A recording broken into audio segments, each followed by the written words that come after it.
Hey, everybody. Nope. There was Went no live? video that happened. We are live now. Yay. Sorry, Beth.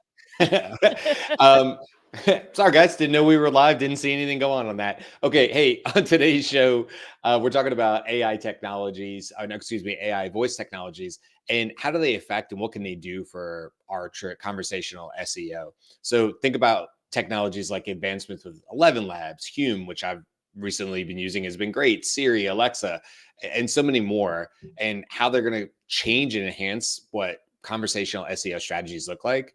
And then, what opportunities or challenges do they present for businesses that are aiming to optimize for voice in 2025? Like, how do you pivot towards that? So that's what we're going to be talking about today. This is the Daily AI Show. Today is March 11th, 2025. And I am joined by Beth, Jimmy, and I'm Brian.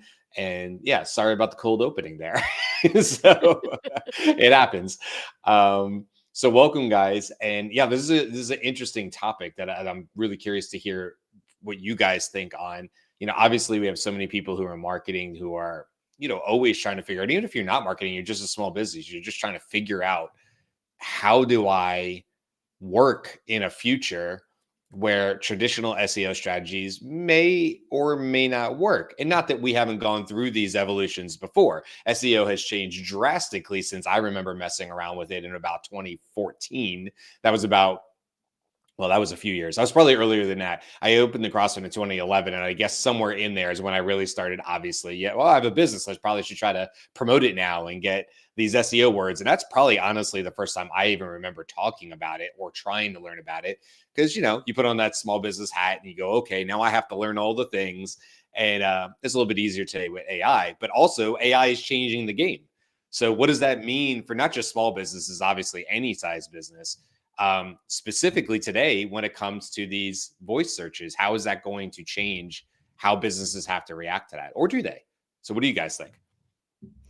so I'm thinking that voice, I'm thinking that for me, I probably do most of my searches still using typing, but voice is getting closer. And the upgrade that we're expecting from Alexa, right? The plus upgrade, which I Mhm. know based on looking at it, um, you can set it so that you are actually having a back and forth kind of conversation. And you could sort of have a back and forth conversation now, because if you say thank you at the end of her setting the timer, she will sometimes respond, right? Right. That's not really a back and forth kind of SEO based conversation, like, hey, and I would also say that part of yeah, it's just not you.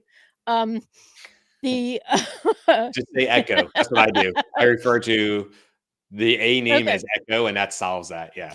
So yes, the Echo sometimes says, "Hey, I have a product that I think would be interesting for you. Do you want to hear about it?" But that conversation doesn't become like, "Well, tell me why about me you think this." Right? Like, what do you I'm interested. I would love to have a conversation based on what you know about me.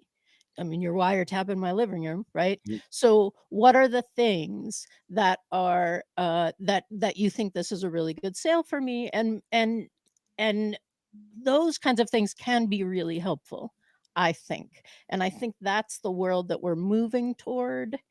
And I'm not sure we're ready for it, because is that my friend who always sets my laundry timer for me now recommending this? Like, what kind of word of mouth stuff does this become in my sense of, like, someone that I talk to often who's helpful for me is making a recommendation for me? And that probably goes towards like the idea of, long tail keywords, which, is one of those terms that you end up learning along the way of SEO. And it's okay if anybody listening to the show isn't like experts in SEO. I'm not. I don't know. I think Jimmy and Beth probably work on it a little more than I do, but it's okay. You don't need to know that to have this conversation. It's really just about when you think about what you just said, Beth. I'm walking through my house now. Even more now so detangled or decoupled from maybe a large computer screen where I am right now. Currently, right now, I'm sitting at a desk. I have my very comfortable two monitors. This is my safe space. This is my happy spot because I can do a lot of work here. But there is a future here where me sitting down to a computer to do research for, I'll give you an example. For my house, we went through a long process of trying to find a new couch, but it didn't have to be a new couch. We would have happily have bought the right couch from Facebook Marketplace. I'm actually happy to do that. Ultimately, it was a difference of $200 or something like that, and we found the couch that we really felt like was perfect, and it was on Amazon. It was new, but that wasn't necessarily where we're going. And it was this long, like several month process. We didn't need a new couch right that second. It wasn't like ours was broken, but it was something we were working towards. As I'm researching that and knowing that I don't necessarily have to do that from the computer or my phone anymore, and it might just be in conversation, and I might just be doing the dishes. Sometimes I'll just throw on music with the Echo if I'm doing dishes because I know it's going to take me about 2 or 3 songs. I love music, whatever. But now, is there a world where I go, hey, Echo, let's pick back up the conversation about the couches? And it's like, sure, based on your history, your chat history, this is where we sort of left off. Do you want me to go do, and this isn't possible today, but do you want me to do a quick search real quick on Facebook Marketplace to see if there's anything new in your area? That would be local pickup only, because that was something that was maybe a qualifier for me. Okay.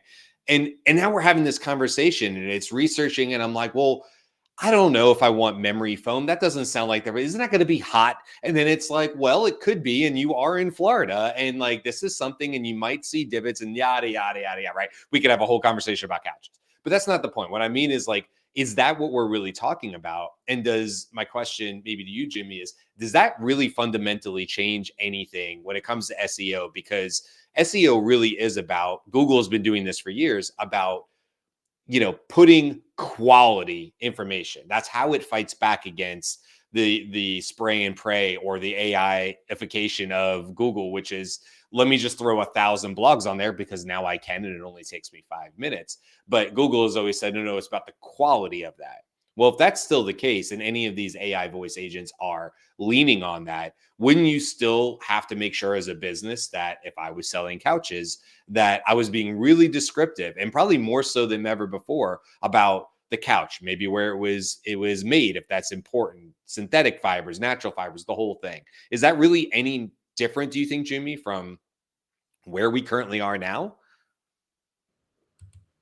Well, I think when we're talking about this subject, there's two key things that we need to focus on, and the first one is, this is a larger question about AI and SEO, and how SEO is currently done, like you said, by Google, and that process, and how AI is going to change that. And then the second question is, how does the voice component, or the voice interaction, that behavior with the user, or in this case, the consumer, going to buy the product or learn about the subject, or look at your service, how those two things interact and are going to guide how things are going to change for SEO in general.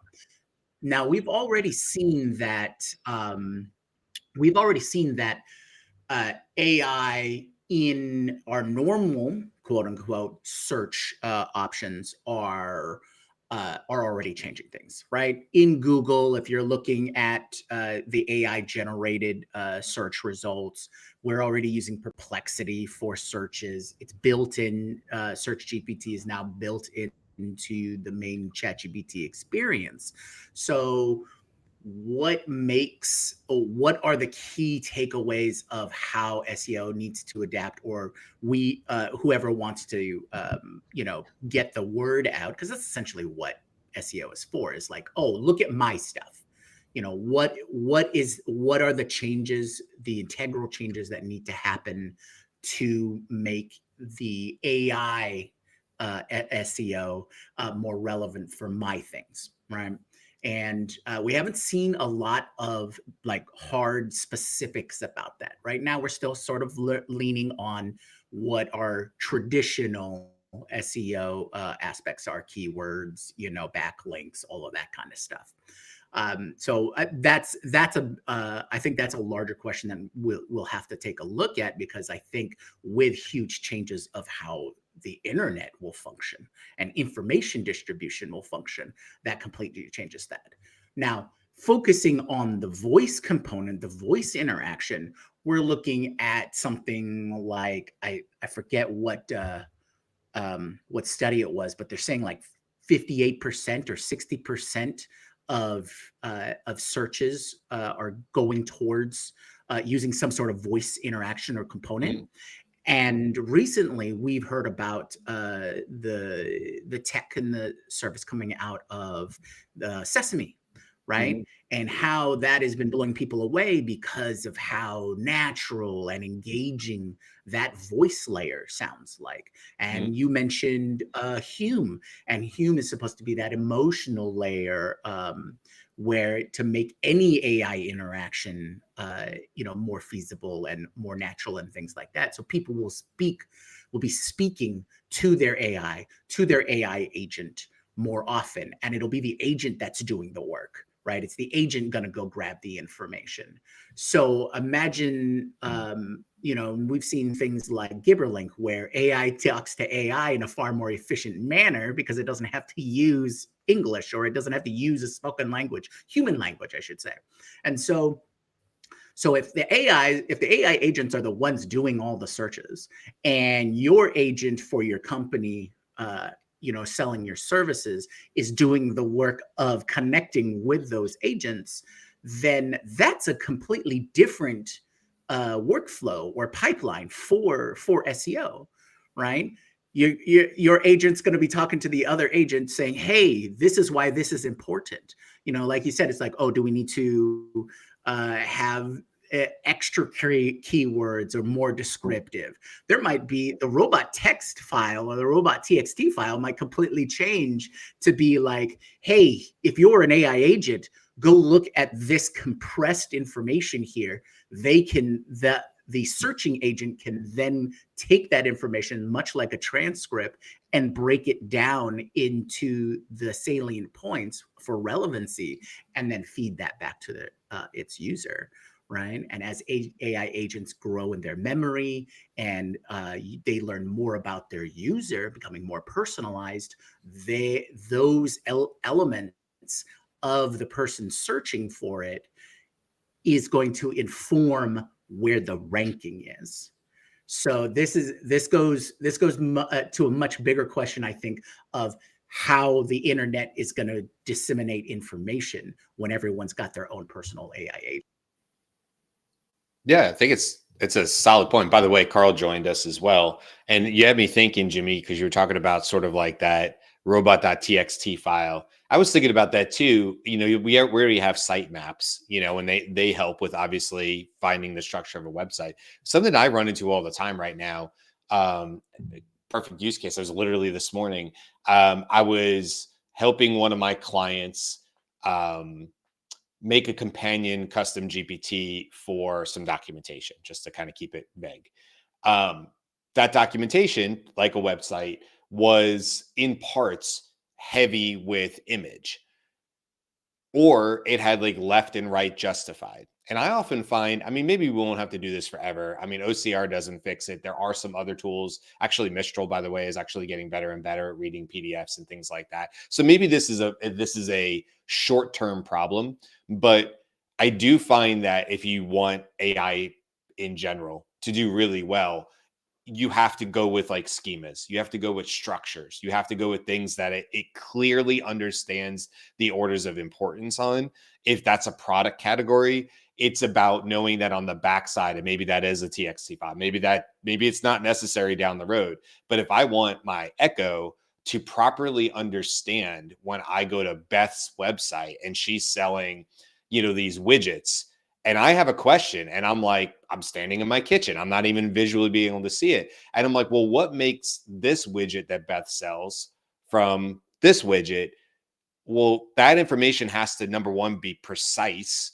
It has to be exact. It has to be cited, because Beth needs that to be cited. We can't have AI making a generalization, truncating, summarizing to the point where it loses the original value, because that'll actually hurt Beth's business.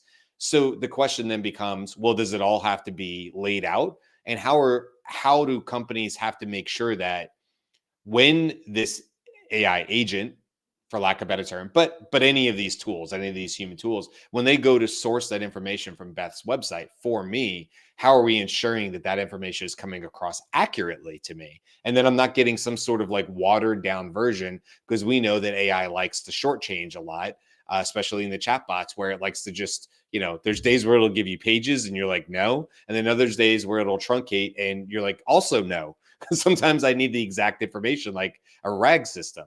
So it'll be interesting, like how it plays that. But back to your original point, I mean, Carl, we'd love to hear your point here too.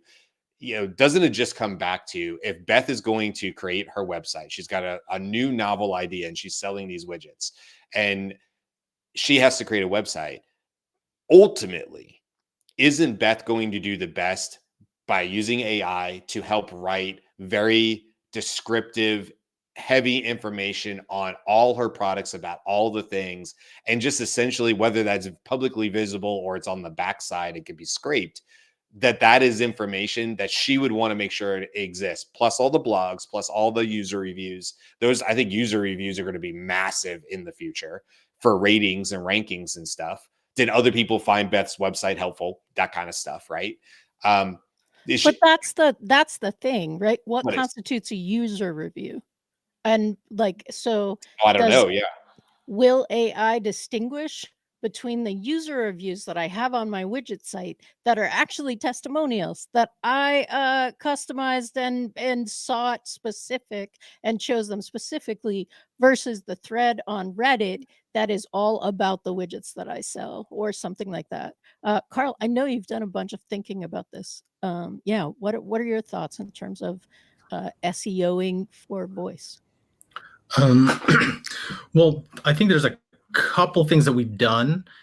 Like, we've built a couple prototypes. We're working with a couple clients to, not necessarily from an SEO perspective, more so we believe the way that people interact online, businesses specifically with businesses, business to business, business to consumer, and so on, and now business to agent. The more specific, more on the former is, it's going to be easier to talk to a business, right? You have a lot of new tools like Blend, like Vappy, having to answer customer questions, and a lot of people are putting that component into it. But it's like, well, it's easier for me to just talk to a business. Let's say the 70-80% repetitive questions that you always talk: what's your price, what's your product? And once you have the multimodal kind of fixed or much better, then if you sell a tangible product, they're like, oh, what's wrong with this product, or how come it's not doing what it's supposed to be doing? You can just share your screen or turn on your camera and showcase it. So there's a lot of interaction in terms of the voice component. That's what we really like. 0 to 60 is really big believer in that, because it's just easier. And how can you make the interaction between businesses and consumers like decrease the friction? How can you make it easier? Than if people want to click and scroll and swipe, cool, but if it's easier to interact, and we've already seen it, if you actually deploy just a normal text chat bot on landing pages, the ones we've deployed, people use them more than actually scrolling, and the time on site goes down, but then we see more questions on the actual chatbot itself. So we believe the hypothesis is, if you add a voice component, the time on site will go even further down, because now they can just easily have a conversation, dependent on use case, obviously. But that's easier for people to do. You just have to change the behavior, and the way the website is laid out has to be changed. Now, if you switch it now let's talk about the SEO component. My question has always been, cool, everyone's talking about, hey, let's try to rank number one, or right, that one want to rank number one. Well, like, so what if you rank number one? Right. How often do people actually will click on that number one thing to get to, unless it's like a very specific navigational or transactional search, right? If there's like, I want to buy red shoes from Nike, even Nike better show, like Nike will show up and you go to Nike. But if it's more of an informational search, I think it's like, it doesn't matter. Like, I'm not clicking on your site because I get the answer. So I think it's more from an SEO perspective, the navigational and the high intent commercial transactional intent. I think that's where people really have to focus on. And then you better, like, from a content side, I think that's where you have to really focus, because I know it's a big shift from try to get as many eyeballs onto your site based on the SEO, then you hit them with lead forms and pop-ups and all that stuff to keep them on your site. But it's like, okay, this is where more of the marketing thing, I think the brand plays much a bigger piece into it now, because people are searching not off Google and into different places depending on different things, right? TikTok, Instagram, like large language models. So different places they'll search. And then from a voice component, I think I don't know if you all remember when Alexa and Siri first came out, that was the big thing. It's like, oh, everyone's going to go voice. And all the big time marketing influencers suddenly just started pumping out, hey, you got to work on voice and stuff. But outside of maybe the Alexa announcement, it all sucks. Like, and right now Alexa isn't very good anyway, right? Like, and then Siri's 2 years away, and that's the two biggest devices outside of Google Home, I guess, of whoever has that too. So I don't know yet, and I don't see the big shift necessarily as much as some people make it out to be. Well, and this is also part of where LLMs being the most probable is a problem in this context, right? We've said it before, but I'm not sure if people know. If you ask an LLM for a random number and it doesn't build a randomizer in code and run it, you will likely get the number 7, because 7 is the most probable answer to give me a random number. It isn't a random number, right? So, and I try to find it. Ethan Malik wrote at some point, like in the last 6 months, I'm going to say, that that he had noticed that, and I don't remember which LLM. I'm guessing it was ChatGPT, but it could have been Perplexity. They preferred a particular florist, right? Oh, I saw that. We don't know why it preferred that. We don't know why it preferred Delve, right? Like, there are things that happen within LLMs that we're not really sure about. And that is some black box SEO right there. In addition, how many people actually do the research, right? You get three suggestions from AI in text. All of them have a link. Do you go beyond the second one? Right? Are you clicking the first one to look? Are you going to the second one to look? How many people now? Let's take that a step back. Now you don't even get the links in the way that you're interfacing with it. It's just like, hey, this is the top recommendation. And do I then I come out of the voice conversation, I go into the text conversation that was transcribed out of it, and it has a link. Do I now go and do that? And I think the majority of people do not.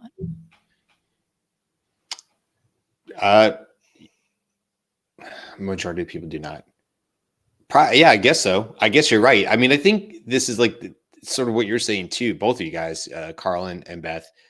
Like, it's also just changing. Like, I look at my daughter, and so much of her suggestions on clothes and stuff would absolutely come from TikTok. Absolutely. I mean, Instagram probably too, to a certain extent, but TikTok, she's watching what people that she trusts in their style make recommendations. And I wouldn't even call them necessarily influencers. I guess they are influencing her, purchase or whatever. But just the other day, she needed a white dress. And then she's like, Dad, I need it for this weekend for something, but I will also use the same white dress for graduation in May. Right? Great. So she come to me in the office and she said, oh, I have it. And I said, oh, go talk to mom and mom will help you do the checkout for that or whatever it was. And then I don't know, a couple of days went by, whatever. And I said, hey, did you ever order a dress? She goes, no, I already found a different one on TikTok that I like even more. And I think that's the one I'm going to go with. And then mom's going to help me get to the website to get the checkout to pay, blah, blah, blah. And so like for her, that's a very natural thing. And I've always talked about this too, even going back several years, much more likely to be in the car and just go, hey phone, what is this? And talk to it naturally. And I think some of this too with SEO is there's looking at it as at least for me, a 47-year-old who's looking in and going, well, how much different am I going to change my ways? And, I'm just like anybody else. I have my ways of doing Google and stuff. But then you look at a much younger generation, you go, yeah, they're kind of already there. They're already moving in that direction. They're already thinking about how to make purchases in their life in a much different way than I did, which was, hey, if I go to Google and I put in a really good keyword search, I will get 5 potential results and I will just quickly move through those 5 potential results. And I think you guys are right. Like that's not really the future. That's not, people aren't going to necessarily need that anymore. I don't know. I'm just talking out loud, but it's clearly changing. I'm watching it change in my house and I can see the difference of how my daughter would naturally interact versus something that I would. And her inclinations to do it are much faster in the process than me. And I'm sure I'll get there, but the younger generation is already there and is already very comfortable with it. So as these technologies get better, and Beth, you're right about the black box. I'm not sure how you fix that, other than if it's like this LLM plus RAG system that we kind of put together these days, right? Where we're like, no, you specifically have to quote a document here, but you could be a little creative over here. It's going to have to be some hybrid of that in order to bring back, because businesses are going to revolt against that. They're not going to be friendly with Google if Google is bringing back black box types SEO answers that aren't supporting the business. Their ad revenue is going to go to nothing, and that's going to be a huge problem for Google because their ad revenue is such a massive, massive part of their business. So surely Google's in it to try to help the businesses because they want to continue to get the ads, whether those are voice activated ads or not, which is what I would imagine you'll get, is that you'll be talking to your Echo Plus in the kitchen and several months to a year down the road, and it will give me suggestions, but it might also say, hey, by the way, here's a sponsored suggestion from so-and-so. And it'll tell me it's sponsored, just like Google would. It's not going to try to hide it, but it's like, here's the sponsor suggestion. They actually have a sale going on right now. Do you want to learn more about that first? That's an ad, right? Like I just think that's how we're going to hear it differently. I don't know. I could be wrong. Well, it's funny because what popped in my head is like, oh, okay, well then that means I'm going to have to install ad blocker AI into my personal AI agent to stop those kinds of ads. It's a constant back and forth along those lines. But I think I've mentioned this before, is as we progress and we change how we use the internet and disseminate information, websites may not even need to exist, like in general, right? The way that we use it right now is, here is the central repository or landing page or entry point to learn about X, Y, or Z, right? We don't need that kind of website anymore for information. That's what ChatGPT is for. I can, or Claude or whatever, I can just go and get the actual information I need because it's gathered all that information and then helps curate it and whatnot. Now you may need a site for verifications, like, I want to click on the link, but like you said, Beth, how many links how deep is everyone's links going? But the other thing is, I think it comes down to, if it is a entry point for purchase, if you want to buy a service or you want to buy a product or whatnot, what's going to cut down the extra steps for that? And I think that's where websites don't even need to exist until they're requested, right? I want that red shoe from Nike. So Nike will spin up the interface that allows you to go buy that red shoe, or it'll spin up the interface so that you can talk with the Nike or agent to agent, talking with the Nike group, and whatever method of purchasing that shoe, shortening the gap. That's one of the big things that Amazon really tied into, especially with their mobile app. So when you say, how many devices, like Carl, when you were mentioning like how many devices people have and whatnot, right? That's limited, but everyone's got a phone, right? And so that's already changed the experience. Brian, you said your daughter's like on TikTok and getting recommendations for TikTok. That's a primary influence. That's a primary entry point for whatever that product is, right? Sure. And we've already seen changes in advertising and influencing via AI through all of those markets. So I think for SEO, this is just it's a familiar term that we need to apply to multiple different avenues or different points of contact, because just having SEO for bringing up a website isn't that important anymore. And I think as AI progresses and we move away from the human doing the clicking and the searching and looking at the list of links and deciding the relevancy to them, oh yeah, that little blurb sounds more like what I'm looking for than the other thing, then as we move away from that further and further, as AI becomes more and more dialed into us, we won't use it that way. We won't use port 80 and the web protocol that in that fashion anymore. But you just took the black box of AI and like buried it, right? Like at least with the black box of AI, you could go to a site and see like what it was seeing on the site. Like there is, I don't know, that's an objective site, but versus a subjective site, a site that was spun up just for me based on the question that I just asked. Uh like that's a little that's a little alarming for me in general, I would say, because there's how do you test, how do you discern that it's an improper influence if it only exists in the presence of the person it's influencing and then goes away? Like there's no no. Sorry. Yeah, the alignment question on that is you need to be aware. Absolutely. Now, do I think it's likely that it's going that way? Yes. Yeah. Yes, it is, because what the concern is, does the user get what they want, right? Is that itch scratched? And does the seller get what they want? Something purchased. If that becomes shortened and shortened and shortened between the two, that's the way it's going to go, unless we have larger discussions about alignment and systemic changes, for sure. But that's where that goes. It's like the user just wants it now, and the seller wants to sell as much as possible, right? Unless those two facts change, I think that's Yeah, I think you're right. I mean, Jensen Huang said a while ago when he was talking to, I think it was when he was talking to Cleo Abrams on her show, on her podcast, or her YouTube channel, I should say. She has one called Huge If True, and it's named after her, but then she also has huge conversations. And I think it was in that conversation, and I might be wrong on that, but he was just talking about how it's the I hate to use this term, but the Jarvisification of AI. And anyway, his point was, stop thinking about this AI help being somewhere and start thinking about it being everywhere.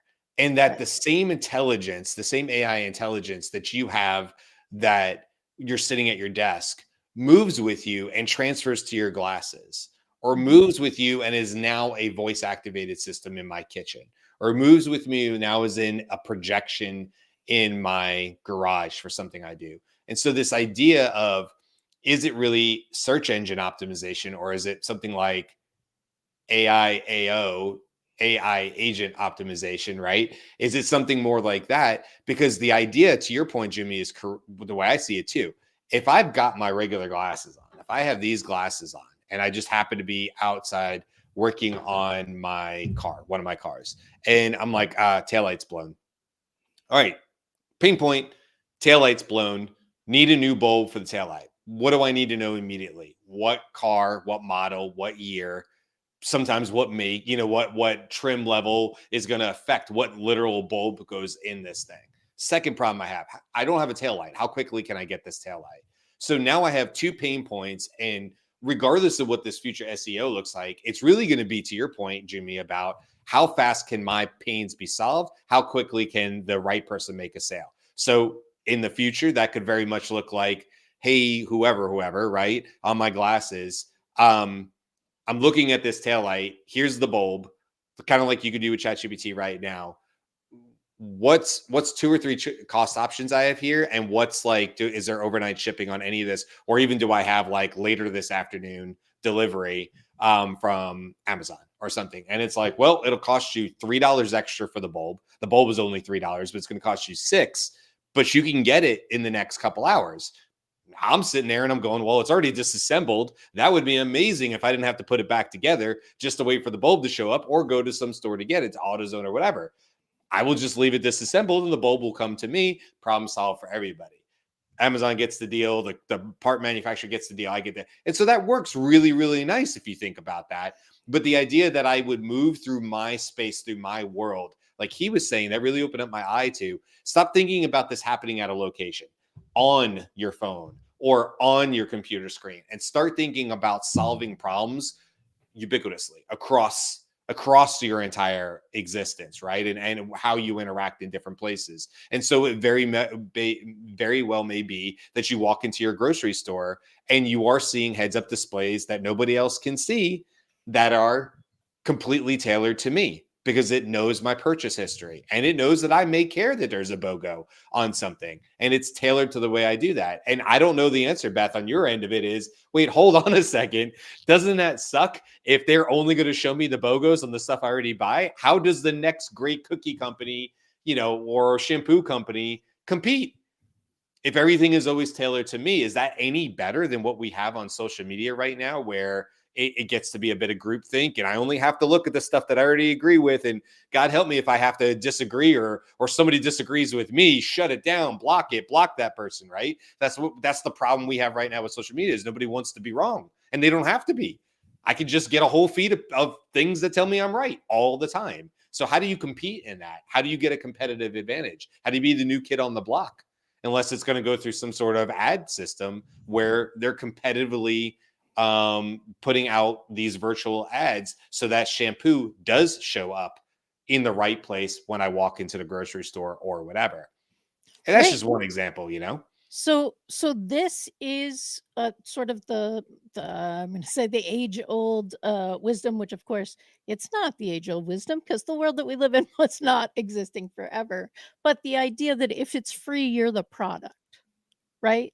If the Mhm. glasses cost me $50, I am still the product, right? Like Right. the It was glasses, subsidized in some right? way. I mean, that's like the cell phone subsidy from the connection company.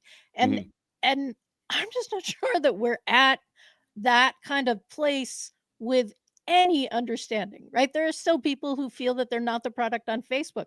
You're totally the product. We can see them selling your data to the people you're going to buy from. Like it's a clear laid out path. We could literally document each step.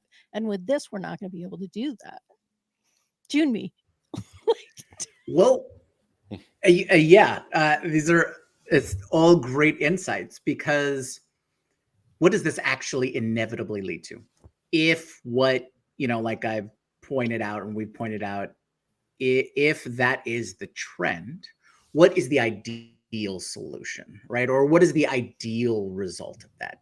And I think that goes back to something that we have been talking off and on about for a while now. When this will really spark in all instances or all fields, I'm not exactly sure.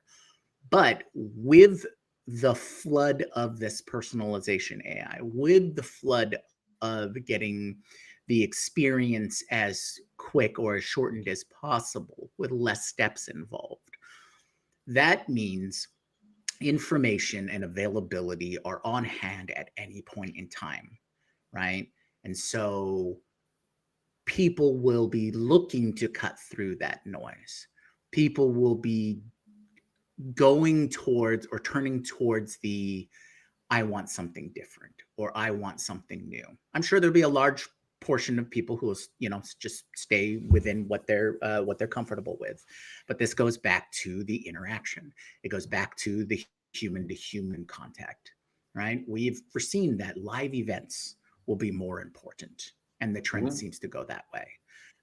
More cases where people with other people, those kinds of interactions face to face or in the same space, are going to be more relevant and preferred. So because everything else in the life can be completely automated, all AI agents can handle all of that other stuff. We don't have to pay attention to that stuff because it's always going to get the thing that we need, if we need something. But it'll be the human interactions. It'll be the people going out to events. It'll be the people, whether that be a business event or a concert or a festival or any of these kinds of things, right? I bet you there'll be a huge uptick in the swap meet, right? This is going out to, seasonal events, things like that, because that's what people will crave more, because they don't get that every other second of the day. But so now there'll be more value there. Right. Now we're going back to what Brian was talking about in terms of his child, right?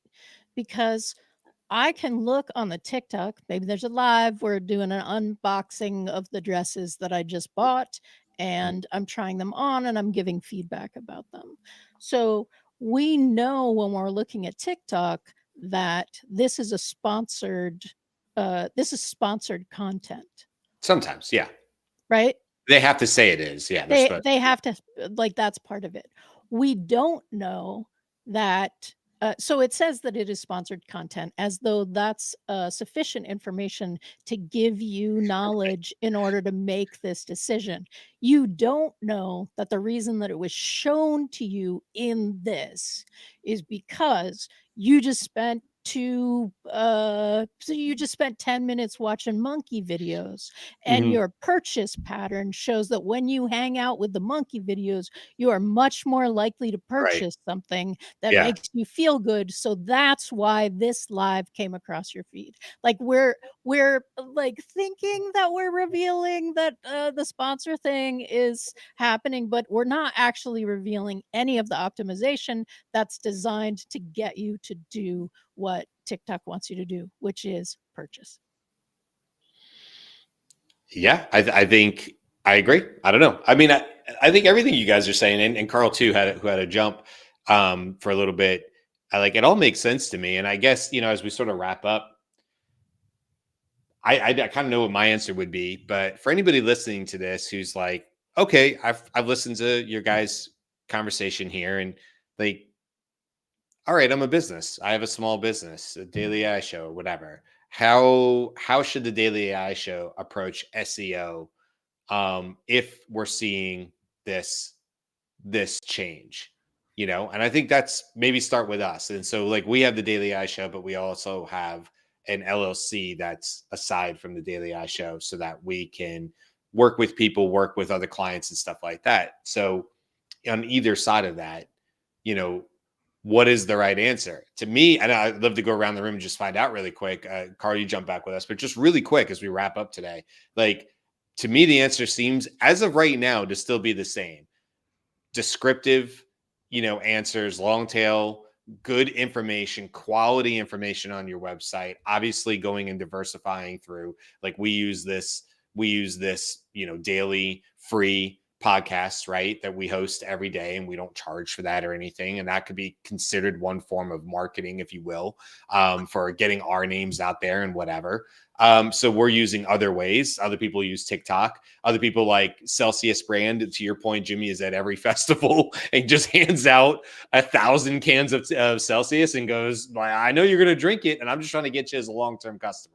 Because you might buy the next one at your Publix or whatever your local grocery store is. So to me, I don't think anything has really changed from the SEO. Yes, like, Carl is actively building in these areas, but I think the answer still right now is build the best version of your site.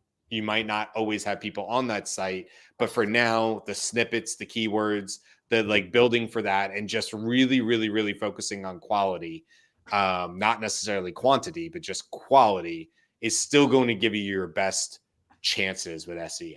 What do you guys think? Yeah, Okay, I go think ahead. so. All right. So my view on this is more of a applied. If you want to look for an applied method, you can do right now. If you're wondering how to improve your SEO for AI, and may not be super relevant now because AI awareness and AI use, while it's growing by leaps and bounds, is still not overtaking, other methods or traditional methods. But I would just use every model you can get your hands on and question it about who your customer, right? Take your customer profile, who's your ideal customer, take that and plug in all of the relevant questions that everyone who does buy your product or wants to buy your product or buys it from a competitor, and plug that into those models and see what is the responses, how they respond, and what are the key, and then analyze those responses, probably with another model, and extract what are the things that those models are responding with. What are the bullet points? What are the key takeaways? What is all the descriptive text and keywords and things like that? Take that out and make sure that your site has this information. Include your backlinks, all of the SEO, standard SEO stuff. But this way, when people are using AI models to look for your your product or a kind of product, similar product, you can draw based upon their responses, especially when you can see their reasoning, and take that and use that to influence your landing pages, your entry points and things like that. That can be set up as an automation really easily. That's a task that can be repeatable and then just upgrades your site every so often. That's probably the easiest application you can use by using AI to better influence AI searches. Makes sense, Carl? So, having been done SEO type activities for the past like over a decade, I think like the key thing for me, and if you actually look at having spent a whole bunch of time, like I like the past 3-4 years into this, when you actually see how did people hear about your business, and after they want to work with us, so let's say work with specific our group, it's not usually through SEO. It's through, either I saw your show, I heard your clip, I heard your podcast. So it's one of those things where we have essentially become top of mind for Mm-hmm. people, right? But that takes time. And that's also from either word of mouth as well. This is usually the biggest piece, is word of mouth, referrals. It's least likely SEO, something that you can't track, right? Some people would take clips from our show and post it into a Slack channel, or they'd save, bookmark, or something our show, or they've seen it multiple times. So you can't, it's going to be hard to track the SEO portion of that. So I think there's a big shift if we look at voice SEO, the impact of large language models, or how the search is changing into different platforms. The big thing is, how do we get and maintain top of mind, so when people are ready to have their problem solved, we're up there. That's to me the biggest piece. So SEO is more of like just a part of that whole journey. And I think everywhere I've gone that has successful, like a content program like this, these kind of things are successful if done properly, because then you're top of mind when those companies or people are ready for your solution. So Yep. I don't even think of the SEO. Sometimes I might think about it from a YouTube perspective, because it's actually easier, in my opinion, to get on YouTube SEO than it is on just Google SEO. Mm-hmm. But all the things that we're doing, it's more of a not brand awareness, but also, hey, this company can solve my problem. Right. That would be the focus of that. Beth, you want to take us home? Absolutely. And I do think for this show, the people who are diehard watchers, thanks all for showing up in the chat. We do hear from them. We want to know what you think about this, right? So when a big thing happens, we know that we're going to get asked about it in the chat the next day. And we'll be covering the big thing that happened this weekend, tomorrow on the news show.